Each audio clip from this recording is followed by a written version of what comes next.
Bonjour, Père de Jong. Bonjour. Comment vous réagissez à la déclaration justement du chancelier allemand qui parle de la nécessité d'ouvrir des discussions de paix en présence de l'Ukraine et de la Russie, en disant même que les deux parties, enfin en tous les cas, que les Ukrainiens seraient d'accord? Alors c'est dans l'air du temps, puisque en fait cette proposition vient de Zelensky. Zelensky l'a fait il y a quelques mois. Rappelons-nous, au mois de juillet, il y avait le sommet de la paix en Suisse, et donc il y avait un débat autour du fait que il manquait quelqu'un, il manquait la Russie. Alors on fait un sommet sur la paix, mais la Russie n'était pas présente, d'ailleurs ni la Chine. Donc la question s'est posée de savoir est-ce que ça servait à quelque chose, parce qu'encore une fois, ce sommet sur la paix, en fait, a été une espèce de route entre copains, entre amis. Et on s'est satisfait des efforts qu'on faisait, mais effectivement, on n'avançait pas. Et très concrètement, Zelensky a avancé l'idée selon laquelle, lors de la prochaine réunion qui aurait lieu théoriquement en novembre 2024, il pensait qu'il était possible éventuellement d'inviter le président russe. Novembre 2024, ça correspond à une autre échéance également, c'est l'élection américaine. On peut imaginer qu'il peut y avoir une évolution dans la conduite de cette guerre à ce moment-là? Là, on sent depuis quelques semaines, quelques mois, on sent comme une espèce de fatigue générale. Je pense que c'est la fatigue, elle est russe, elle est ukrainienne, mais elle est également européenne, parce que les Allemands, au-delà du fait qu'ils poussent les Ukrainiens à discuter avec les Russes, ils ont annoncé la semaine dernière qu'ils allaient diviser par deux leur contribution financière à l'Ukraine. Donc on voit qu'il y a toute une série d'informations qui parviennent, je dirais, aux protagonistes, enfin à Zelensky principalement, matérialisant le fait qu'il faut impérativement commencer à discuter. Donc cette fatigue des Européens, des Russes et des Ukrainiens est très concrètement un facteur, de négociation potentielle. C'est intéressant que vous citiez ces cas de fatigue, parce que cette guerre a été souvent une guerre de position. On a l'impression de réétudier la guerre de 1914 quand on entend parler et quand on observe, quand on commente ces combats. Et la guerre de 1914, c'est une guerre qui commence avec une guerre de mouvement, qui finit avec une guerre de mouvement, mais entre les deux, il y a 3 années et demie de guerre de position, et ça se termine quand même à la fatigue d'un camp plus que d'un autre. C'est un scénario qui serait comparable dans cette... Je ne crois pas du tout, pour la raison très simple, c'est qu'en fait, la Russie est très dominante, parce qu'en fait, les chiffres, on considère qu'actuellement, il y a à peu près entre 500 et 700 000 hommes, soldats russes sur le front, alors que les Ukrainiens ont d'énormes difficultés. Donc aujourd'hui, en fait, l'énergie n'est pas du côté ukrainien, et surtout depuis l'échec de la contre-offensive de juin 2023, où en fait, les brigades se sont littéralement ont été détruites et sont fait digérer par les Russes. D'un autre côté, il y a une très forte inventivité des Ukrainiens.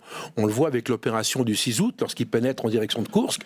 Mais c'est un piège. Enfin, moi, je vois ça comme un piège. Pourquoi vous voyez ça comme un piège? Parce que je pose la question au stratège que vous êtes. Enfin, je n'ai pas vos compétences, mais toute la littérature stratégique se recoupe sur un point, en stratégie, en combat, en guerre.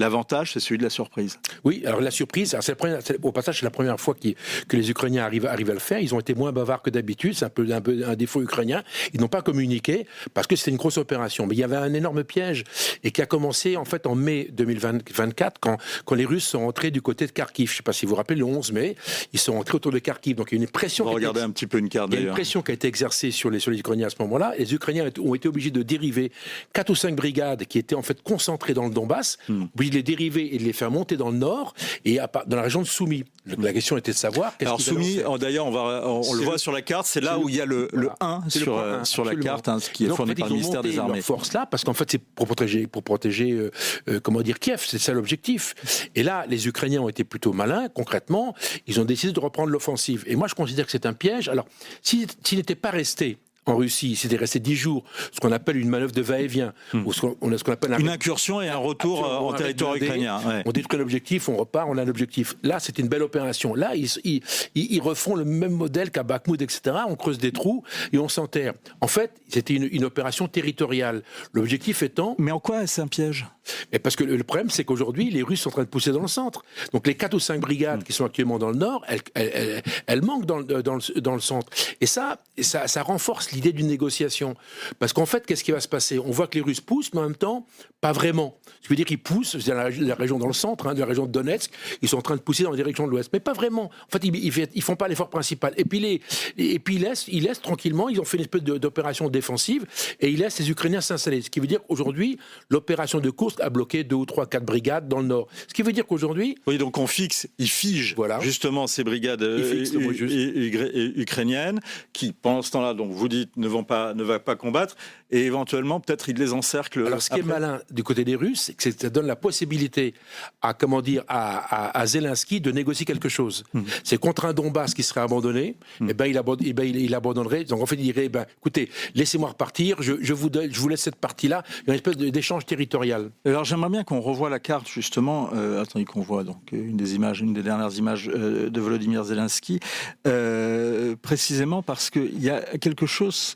qui m'avait, je dois vous le confesser, un peu échappé, mais précisément, les Russes, si on regarde cette carte-là, vont jusqu'à la mer maintenant. Donc, bien sûr, ils ont la Crimée, mais ils ont réussi à faire une continuité entre le territoire russe, les territoires qu'ils occupent, et jusqu'à la mer.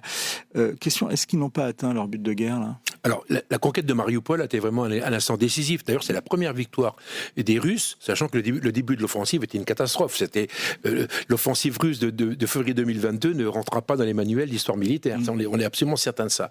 À comparer avec l'invasion allemande de 1940. On est sur un autre modèle. C'était une catastrophe. C'était une pétaudière, la claque d'Hostomel. Enfin, c'était vraiment une catastrophe. Par contre, vous avez raison. Je vous coupe, mais est-ce que c'est pas une marque des Russes et de l'armée russe, depuis d'ailleurs la guerre de 1905 au Japon, c'est que les débuts de guerre ou 1914, les débuts de guerre sont toujours quand même très catastrophiques pour l'armée russe. C'est le poids de l'histoire, mais en même temps l'armée russe avait évolué, parce que Gerasimov arrive en 2012, et en 2012 il fait une réforme dans laquelle le chef d'état-major. Oui, le chef d'état-major, dans lequel il allège l'armée, il la transforme, pas suffisamment, mais en même temps, entre 2012 et puis 2022, les Russes très concrètement rentrent dans le Donbass en 2014. L'opération est extrêmement bien menée, puisqu'ils arrivent à conquérir en même temps une partie du Donbass et évidemment la Crimée, premier point. Deuxième point, ils sortent de leurs frontières et ils vont en Syrie, donc il y a un corps expéditionnaire qui se met en place.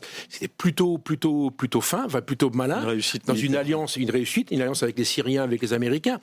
Donc cette armée se modernise. Le problème, encore une fois, je pense qu'il y a une forme d'arrogance russe, une espèce d'aisance russe en disant on est vraiment meilleur que les autres, et donc le mépris qu'ils avaient pour les Ukrainiens ont fait qu'ils ont oublié les fondamentaux, des principes de la guerre, qui sont la concentration des forces, l'économie des moyens et la liberté d'action. Ils n'étaient aucun des trois. Donc en fait, les Russes ont fait toutes ces erreurs-là. Mais le paradoxe est le suivant, c'est qu'en fait, en juin 2023, lorsque les Ukrainiens redémarrent leur contre-offensive, en fait, ils font exactement les mêmes erreurs. Ils se concentrent pas. Il n'y a pas l'effet de surprise, etc. Donc encore une fois, ce que je veux dire, c'est qu'aujourd'hui, la situation n'est pas du tout la même qu'en 39, etc., etc. On n'est pas sur le même modèle d'armée. Par contre, vous avez raison dans votre question. C'est est-ce que les Russes n'ont pas atteint depuis longtemps, en fait quasiment depuis la prise d'Advitka, février 2024, est-ce que les Russes n'ont pas atteint leur but de guerre ? Très concrètement, moi je pense que Poutine, il part sur un modèle de guerre froide, donc il va essayer d'avoir une espèce de ligne plus ou moins acceptée par les uns par les autres, se fixer sur cette ligne-là, et il va essayer d'isoler l'Ukraine en fait en interdisant, en bloquant la possibilité pour les Ukrainiens de rentrer au sein de l'OTAN. Ça, c'est pas gagné, donc il va en faire un casus belli, ce qui veut dire que les négociations, les discussions qui peuvent commencer dans les années qui viennent ou dans les mois qui viennent vont durer des années. Rappelez-vous la guerre du Vietnam, les Américains ont mis quasiment 7 ou 8 ans avant de se sortir du guêpier vietnamien, parce qu'il y avait un intérêt des uns et des autres de le faire perdurer ou de le faire durer. En tout cas, un intérêt chinois et un intérêt nord-vietnamien. Est-ce que... Alors, deux informations sont tombées. On parlait d'Olaf Scholz, donc c'était ce week-end. On apprend, et c'est une dépêche qui vient de tomber, juste avant que nous commencions cette interview, le Kremlin ne nie pas avoir reçu une livraison de missiles iraniens. Quels sont, vous aviez dit, quand on parle des atouts russes, il y a la supériorité numérique en termes d'effectifs. En termes de matériel, aujourd'hui, les Russes réussissent à égaliser le soutien, par exemple, le matériel occidental qui arrive en soutien des Ukrainiens? Parce que égaliser, le niveau est quand même moins fort entre des missiles iraniens ou des missiles européens, c'est pas la même chose, mais il y a une forme de parité. Mais en fait, pourquoi? Parce que la Russe a les trois profondeurs stratégiques. Elle est démographique, elle est évidemment géographique, et puis elle est industrielle. Alors, comme ils n'avaient pas l'outil industriel destiné à avoir une vraie économie de guerre, qu'ont fait les Russes? En fait, ils sont alliés avec les Chinois, et les Chinois leur ont ouvert les portes et de l'Iran et de la Corée du Nord. Vous savez que les Nord-Coréens ont livré 16 000 containers à la Russie dans les 6 derniers mois. C'est absolument considérable. Et lorsqu'on parle des 200 missiles qui viennent d'être livrés la semaine dernière, de façon nuitamment, je dirais, ça s'est pas fait officiellement, mais c'est comme 200 missiles. C'est pas fait officiellement, mais c'est pas démenti. Oui, c'est pas aujourd'hui, démenti. C'est ça l'information. Puis les Américains ont très concrètement dit que ces livraisons de missiles à l'Iran étaient parfaitement déstabilisantes. C'est un missile de courte portée qui va entre 100 et 200 km et qui est destiné à taper sur les villes, sur Kiev et Kharkiv, etc. Donc on voit que c'est une espèce de désavantage industriel. Ils l'ont compensé par des bonnes alliances avec les Chinois, les Iraniens et les Nord-Coréens. Et ça, c'est déstabilisant. Pourquoi? Ça nous déstabilise, nous, Européens, parce que ça nous force, nous, Occidentaux, à accentuer. C'est pour ça que Scholz, il veut dire pouce. Parce qu'on a des économies qui sont aujourd'hui, je dirais, plutôt moyennes, des croissances plutôt aléatoires. On n'a pas du tout envie de se ruiner, de se saigner aux quatre veines pour une guerre dont on connaît déjà la fin. Non, ce qui était étonnant d'ailleurs, c'est que les Allemands aient accepté tous les soutiens et finalement se soient autant investis dans le soutien à ce conflit, vu combien ils sont dépendants de l'énergie russe et de l'économie et de ce qui se passe dans cette partie de l'Europe. En fait, les Allemands sont rentrés dans cette guerre à l'issue de leur plein gré. C'est bien connu parce qu'en fait, ils n'avaient pas l'armée pour ça, ils n'avaient pas les budgets pour ça, ils n'avaient pas la volonté de ça. Ils étaient proches des Russes, ils avaient des pipelines qui crachaient du gaz, etc. Donc ils sont rentrés là-dedans, ils sont dans ce conflit, si vous voulez, à reculons. Alors comme c'est une grande puissance, en tout cas intermédiaire et positionnée au centre de l'Europe, ils existent, ils sont coincés entre les Français, entre les Britanniques et les Polonais, etc. Donc ils ont un rôle à jouer. Et puis deuxième point qui est derrière. Pourquoi ils sont rentrés quand même? Parce qu'il y a le rôle du futur leadership de l'armée européenne qui est en train de se dessiner. Même le président Macron, c'est un de ses sujets préférés. Donc les Allemands, ils vont pas laisser les Français occuper le créneau et avoir le lead d'une opération extrêmement politique, sachant que cette opération de leadership du futur pilier européen au sein de la défense, au sein de l'OTAN pour faire court, il y a deux concurrents pour les Français. Il y a les Allemands et les Polonais. Les Allemands, ils viennent d'injecter 100 milliards d'euros en fin 2023, et les Polonais assurent qu'ils vont avoir la plus grosse armée conventionnelle avec 1400 chars lourds. Donc on a une vraie compétition, et c'est pour ça qu'en fait le président Macron propose de mettre des troupes au sol. Il faut qu'il existe dans le système. Donc il doit faire des propositions un petit peu apocryphes, comme on dit, pour exister, pour être reconnu en tant que tel. Aujourd'hui, concrètement, si on reprend la guerre et le conflit ukraino-russe ou russo-ukrainien, en quoi consiste exactement le soutien occidental? Où en est le soutien occidental à Kiev? Alors, il est d'abord financier, c'est énorme. Il y a on parle de 200, 300 milliards. En fait, on n'en sait rien du tout. D'autant plus qu'il est potentiel. Il va y avoir une reconstruction derrière qui est absolument considérable. Ça, c'est le premier point.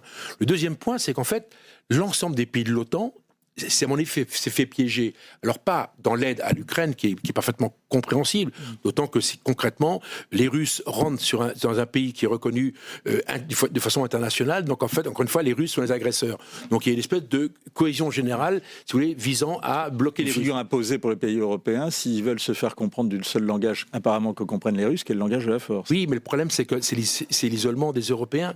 Le problème, c'est qu'on n'a pas réalisé, c'est qu'en fait, dans une espèce de machiavélisme russe, et ça, c'est pas du tout impensable, on verra dans l'avenir ce qui va se passer, c'est que très concrètement, cette montée en puissance de l'OTAN et l'outil dont a besoin Poutine pour exister, c'est quand vous voulez créer une guerre froide, il faut avoir un ennemi à parité, il faut être à parité, donc en fait, il crée la parité. C'est pour ça qu'il parle de nucléaire sans arrêt. Pourquoi? Parce qu'il recrée le dialogue naturel nucléaire avec qui? Avec les Américains. Il parle pas aux Français de nucléaire, il parle aux Américains. L'objectif, c'est de recréer cette espèce de respect mutuel dans lequel on avait fossilisé le possible de conflit. Et ça, c'est très fort. Par la terreur. C'est très très fort. Et nous, on l'a pas vu venir parce qu'on dit oui, comprenez, etc. Et on est compte. Même les Suédois et même les Finlandais se rentraient au sein de l'OTAN, qui était le truc le plus impensable. Les Finlandais, c'était absolument impensable. La Suède, qui est traditionnellement neutre. Donc, tu vois, ils rentrent au sein de l'OTAN, 32 pays au sein de l'OTAN. Donc, ça crée quelque chose. En plus, le vrai problème, c'est que l'OTAN, qui est théoriquement une alliance défensive, en fait, quand on réalise qu'elle a été en Libye, qu'elle a été en Afghanistan, qu'elle a été en Irak, qu'elle a été en ex-Yougoslavie, donc c'est pas une alliance qui est strictement défensive, que par-ci par-là, à l'occasion d'opérations, je dirais, extérieures, les Américains poussent l'OTAN pour agir. Et ça, c'est vraiment du bonheur pour Poutine, qui agit là-dessus. Et qu'est-ce qu'il fait? Il crée autour de cet Occident dit collectif, il va recréer un Sud global dans lequel il est un animateur, avec les Chinois, une vraie colonne vertébrale sino-russe, et c'est ça le vrai sujet aussi. Cette restructuration extrêmement forte, on n'a pas réussi à les dédoubler, on n'a pas réussi à les séparer depuis 2 ans et demi. Ce qui veut dire que cette structuration est extrêmement forte, elle est avantageuse pour l'un comme pour l'autre. Il y a une structure, en fait, un Sud global qui regarde quoi? Qui regarde cet Occident riche et dominant. Un autre point, Père de Jong, où j'aimerais bien avoir votre commentaire, c'est un phénomène qui a été, à mon avis, peu abordé et qui pourtant a existé, ça a été le rôle de Starlink au début de cette guerre et d'Elon Musk. A-t-il eu un rôle aussi important, aussi décisif qu'il le dit? Surtout qu'il a fait machine arrière quand même. Hein.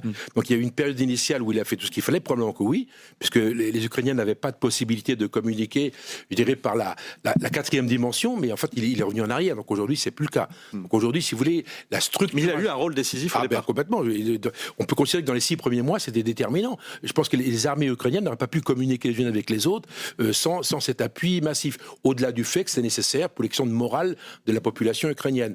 Maintenant, aujourd'hui, si vous voulez, vous avez un véritable chapeau, une véritable, coiffe qui s'est mise sur l'Ukraine.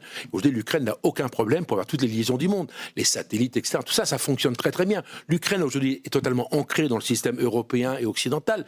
Mais le problème, c'est impensable pour Poutine, qui lui considère que l'Ukraine n'est qu'un glacis, n'est qu'une zone neutre. Et ça, c'est le combat de demain. Merci beaucoup, Père de Jong, toujours passionnant de vous entendre. Et on continuera justement de faire appel à vos lumières, puisque à vous entendre, c'est parti pour quelques semaines, voire quelques mois, sinon quelques années. Merci beaucoup.